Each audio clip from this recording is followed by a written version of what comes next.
అయ్యో పోయింది, మీరు వెళ్ళండి.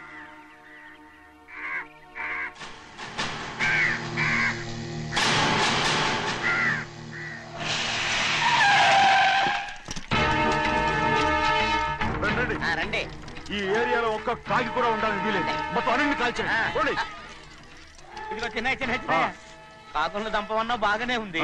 ఏ రంగు కాకులను చెప్పకుండా వెళ్ళిపోతున్నావు ఏంటి? కాకుల్లో రంగులా? నువ్వు ఈ జన్మకి పర్మనెంట్ కావు.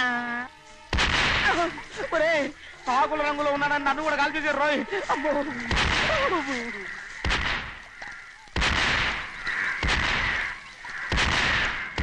ఏంటి పెద్దబ్బాయి ఇంతమంది బట్టలు పెట్టుకుని ఉన్న ఒక్కరాజుని ఓడించలేకపోతున్నావు? రే రాజు ఒక్కడే అయితే ఎప్పుడో వేసేసేవనరా.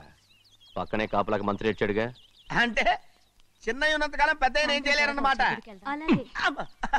అంటే చిన్నకాయ ఉన్నంతకాలం పెద్దకాయ ఏం చేయలేరన్నమాట. ఏమండి? ఏంటి గౌరీ? స్కూల్ కి వెళ్ళాలండి, కార్లో వదిలేసి రమ్మంటారా? ఎందుకు?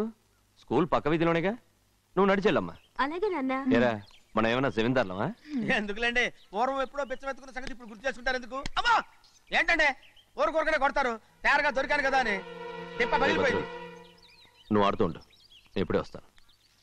అలాగే మీరే నగలేకపోయారు, నేనేమన్నా పగలు తిస్తానంటే ఏంటో.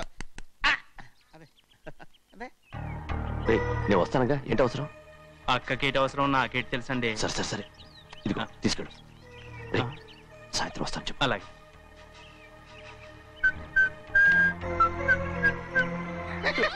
ఏంట్రా అదే? ఏం లేదండి, ఊరికే నమస్కారం చేసి వెళ్దామని వచ్చాను. నువ్వు తప్ప ఇంకెవరు ఇలా నమస్కారం పెట్టరా? ఏంటి ఏమైనా చూసావా? ఏమీ చూడలేదనుకోండి.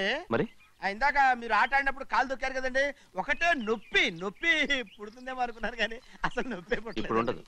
ఏమండే మీ తమ్ముడు గారు ఫటామని కొట్టేసరికి తల గిరగిర తిరుగుద్దేమో అనుకున్నాను, తిరగలేదండి.